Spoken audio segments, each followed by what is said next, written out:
الحمد لله والصلاة والسلام على سيدنا محمد وعلى آله وأصحابه أجمعين. الحمد لله والصلاة والسلام على سيدنا محمد وعلى آله وأصحابه أجمعين.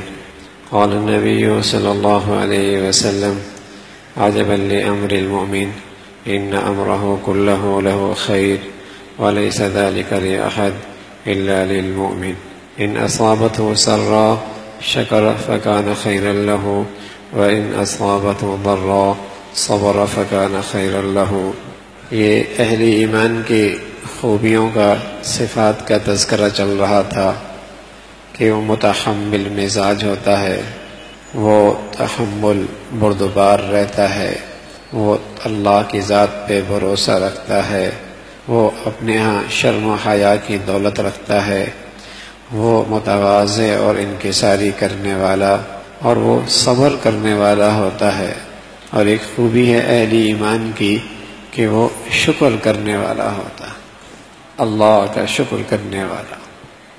اللہ اسے روحانی نعمت دے، مادی نعمت دے، اللہ کی طرف سے کوئی نعمت ملے، مخلوق کی طرف سے کوئی نعمت ملے، اس پہ وہ شکر ادا کرتا.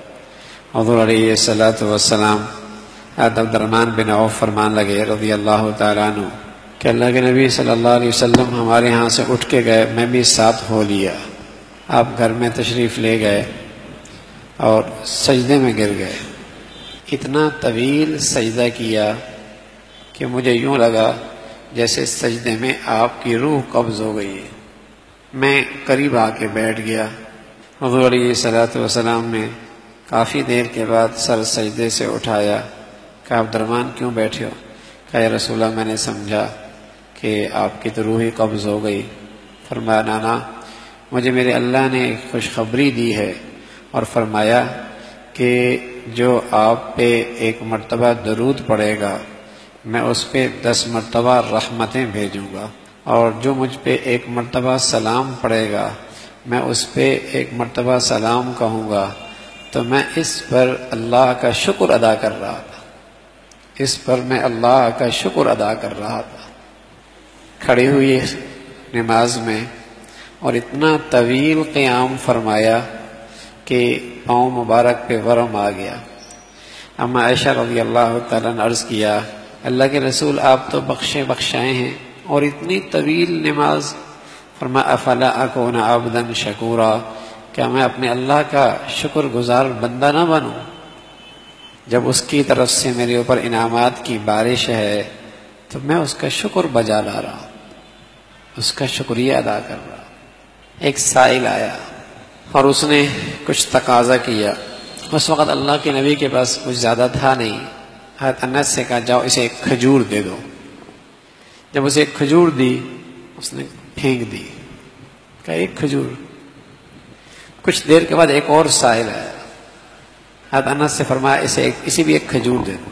جب اسے ایک کھجور دی اس نے کہا واہ واہ، اللہ کی نبی کی طرف سے مجھے ایک کھجور مل گئی، اب تو میں اسے ساری زندگی سنبھال کے رکھوں گا. شکریہ ادا کیا. حضور نے اپنے باندی سے کہا جاؤ ام سلمہ سے کہو اس کے پاس 40 درہم رکھی ہوئی ہیں اور یہ اس کو دے دو. اس لیے علی فرمایا کرتے تھے رضی اللہ تعالی عنہ کہ شکر اور نعمت دونوں ایک رسی میں ہیں. جب آدمی اسے کھینچے گا شکر کے ذریعے تو ساتھ نعمت بھی ضرور آئے گی. فرمایا کرتے دونوں ایک رسی میں ہیں، جب شکر کرے گا تو ساتھ نعمت بھی آئے گی. اور فرمایا کرتے تھے ایسا نہیں ہوگا کہ کسی کو شکر کی توفیق ملے اور اس کے لیے نعمتوں کا دروازہ نہ کھولے، اور کسی کو توبہ کی توفیق ملے اور اس کے لیے بخشش نہ ہو، کسی کو دعا کی توفیق ملے اور اس کی قبولیت نہ ہو.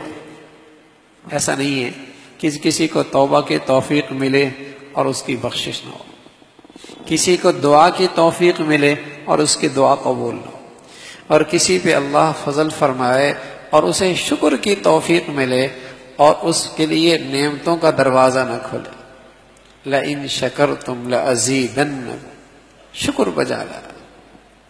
حضرت عائشہ رضی اللہ تعالیٰ نے ایک مرتبہ نے باندی سے کہا یہ باہر مانگنے والا آیا ہے اسے یہ چیز جا کے دے دو اور اس کا شکریہ بھی ادا کرو اور کہو جزاک اللہ، جزاک اللہ بھی کہو، شکریہ بھی ادا کرو۔ اس نے جا کر کہہ دیا بھی اور شکریہ بھی ادا کیا، جزاک اللہ۔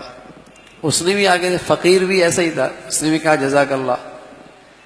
تو واپس آ کر باندھی کہنے لگی آپ نے دیے بھی اور شکریہ بھی ادا کیا، کہا یہ بتاؤ فقیر نے کیا کہا تھا؟ کہا اس نے بھی جزاک اللہ کہا تھا۔ کہا میں چاہتی تھی کہ میرا حصہ زیادہ ہو، اس کا شکر میرا شکر برابر ہو جائے اور میرا حصہ اس کے اوپر ہو۔ تو کوئی لے رہا ہے تو اس کی بھی مہربانی ہے۔ سبحان اللہ، جزاک اللہ، جزاک اللہ۔